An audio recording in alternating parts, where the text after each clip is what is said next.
எல்லாருக்கும் வணக்கம். நான் பேசுறது கேட்குதுன்னு நம்புறேன். பின்னாடி ஒரு சின்ன சத்தம் மட்டும் இருக்கு.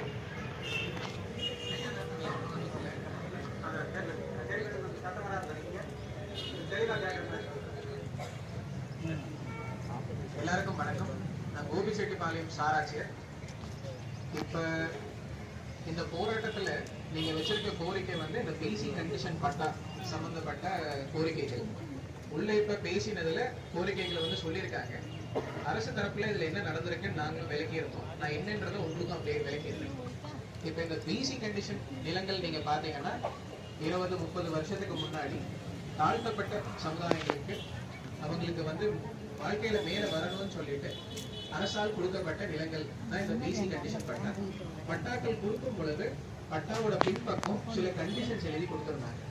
ஒவ்வொரு நபருக்கு ஒவ்வொரு மாதிரி கண்டிஷன் எழுதியிருந்தாங்க. ஒவ்வொரு ஊர்லயும் கண்டிஷன்கள் கொஞ்சம் வேறுபாடுகள் இருக்கும். தெளிவா ஒரே கண்டிஷன்ல எழுதல, கொஞ்சம் மாத்தி மாத்தி எழுதியிருந்தாங்க. அந்நிய காலத்துல இருந்த அதிகாரிகள் வந்துட்டு எழுதும் பொழுது சில மாறுதல்கள் வந்து இருந்தது. இதுல இன்னைய சூழ்நிலை என்னன்னா, எஸ்சி கண்டிஷன் பொறுத்த வரைக்கும் எஸ்சி கண்டிஷன்ல கண்டிஷனை நீக்கவோ அதை பட்டா செய்யவோ அதை விற்கவோ வாங்கவோ கூடாதுன்னு சொல்லி கோர்ட் வரைக்கும் போயிட்டு கோர்ட்ல நமக்கு ஜட்மெண்ட் ஆகி வந்திருக்கு. இந்த ஜட்மெண்ட் வந்து சுப்ரீம் கோர்ட்டுக்கு எடுத்துட்டு போனாங்க. சுப்ரீம் கோர்ட்லயுமே எஸ்சி கண்டிஷனை பொறுத்த வரைக்கும் நிபந்தனையை நீக்கிறதோ பட்டா பண்றதோ இல்ல நிலத்தை வித்து வாங்குறதோ செய்யக்கூடாதுன்னு சொல்லி நமக்கு ஜட்மெண்ட் வந்தது. இதுல இருந்துதான் இப்ப பிசி கண்டிஷன் பட்டாவையும் நம்ம பார்க்கணும்.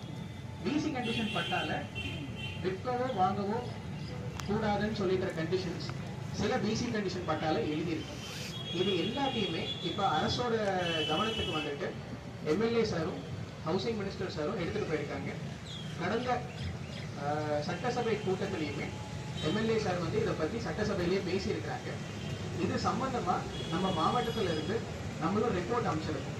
எந்தெந்த கிராமத்துல எத்தனை ஏக்கர் நிலம் யார் யாருக்கு கொடுத்துருக்கோம்னு சொல்லி வட்ட வாரியா தாலுகா வாரியா டீட்டெயில்ஸ் எடுத்து இந்த டீட்டெயில்ஸை மாவட்ட லெவலில் நம்ம கம்பைல் பண்ணிட்டு ஒன்னா சேர்த்து சென்னைக்கு நம்ம மாவட்டத்துல இருந்து இந்த மாதிரி ஒரு பிரச்சனை இருக்கு, இதுக்கான தெளிவுரை வேணும்னு கேட்டு நம்ம சென்னைக்கு அமைச்சிருக்கோம். இது வந்து அரசு அளவுல பரிசீலனையில இருக்கு. எம்எல்ஏ சாரும் அமைச்சர் சாரும் இதை ஃபாலோ பண்ணிட்டு இருக்காங்க. இதைதான் நாம இப்ப விலக்கி இருக்கிறது. இதுல என்ன சொல்ல முடியும்னா, இது வந்து மாநில அளவுல இருக்கிற ஒரு பிரச்சனை. நம்ம கண்டிஷன் பட்டா ஈரோடுல மட்டும் கொடுக்கல, தமிழ்நாடு அளவுல நம்ம கொடுத்துருக்கோம். ஸோ இன்னைய பொழுதுல எங்கேயுமே கண்டிஷன் பட்டாவை நம்மளால அயன் பட்டா செய்ய இயலாது. இதுக்கான தெளிவுரை கேட்கறதுக்காக தான் நம்ம அரசுக்கு இந்த மாதிரி ரிப்போர்ட் அமைச்சிருக்கோம். அதை நம்மளோட எம்எல்ஏ சாரும் ஃபாலோ பண்ணிட்டு இருக்காங்க. இதுல நம்ம எதிர்பார்க்கறது என்னன்னா, இதை பரிசீலனை பண்ணிட்டு